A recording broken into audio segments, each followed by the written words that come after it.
Hello and welcome to my retrospective on the entire series of The Umbrella Academy. It is truly one of Netflix's best shows, and I am going to be really sad to see it go. I will admit that it hasn't been entirely consistent in quality throughout, but on the whole, it has been a great show. With that said, let's begin with what I love about this show. The characters. The biggest strength of this show is its cast of characters. However, I do want to mention that I do like some characters more than others. Klaus is by far my favorite of all of them because of his goofball personality, and he is such a wild card. You never know what he is going to say or do next. And he is pretty powerful when you consider that he is both immortal and can communicate with the dead. Robert Sheehan really makes Klaus shine, and his charisma in this role is undeniable. I hope this show really boosts his career because he has been putting in great performances for years in shows like Love, Hate, and Misfits. Five is my second favorite character, and if it wasn't for Klaus being so entertaining in almost any scene he's in, I would probably give him the top spot. Aidan Gallagher is magnetic to watch as Five, and he infuses so much charisma and swagger into this character that it makes every scene he's in a pleasure to watch. I love his teleportation ability. It's always fun to watch him in a fight scene. I also think it's really interesting that he is actually an old man in a young man's body. Aidan Gallagher really does kill it in this role, and he delivers a dynamite performance that brings his comic book counterpart to life. Diego is my third favorite character. David Castigaeta plays Diego, and he does an excellent job bringing this character to life. I always liked how gung-ho he is about going on missions and taking down bad guys.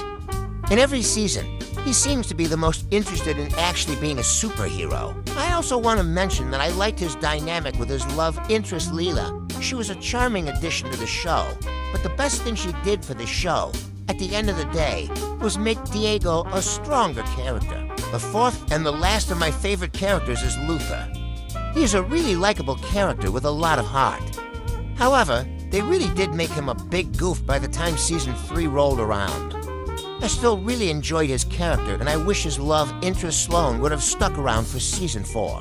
In regard to the rest of the characters on the show like Allison, Ben, Vanya/Victor, and Leela, I feel kind of indifferent about them. And if I am being honest, they will not be the reason I return to the show in the future.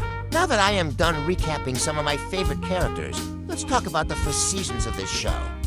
However, I just want to mention that I won't be recapping the seasons plot point by plot point. There are already a ton of channels that do that.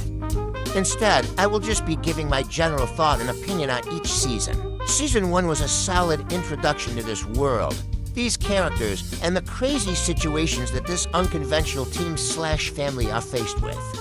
I really liked this season because it provided a great foundation for the show to build off of, and each of the characters have a lot of psychological trauma that they are working through during the course of the series.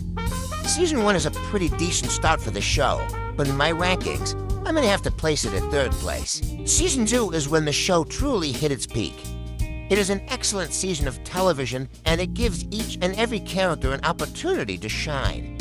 If I was to show someone just one season of this show to get them hooked, then this would be the one. I love the time travel aspect of this season, and the show takes full advantage of its 1960s setting. The season that takes the top spot in my rankings, it is probably what this show will be best remembered for. Season 3 is pretty good, but you can tell the show was severely hamstrung by COVID. And if not that, then Netflix must have lowered the budget.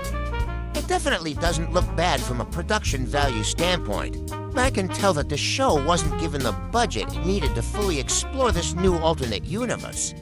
I really liked the Sparrow Academy and the alternate universe concept for this season, but I just wish they got to fully explore the potential of this concept.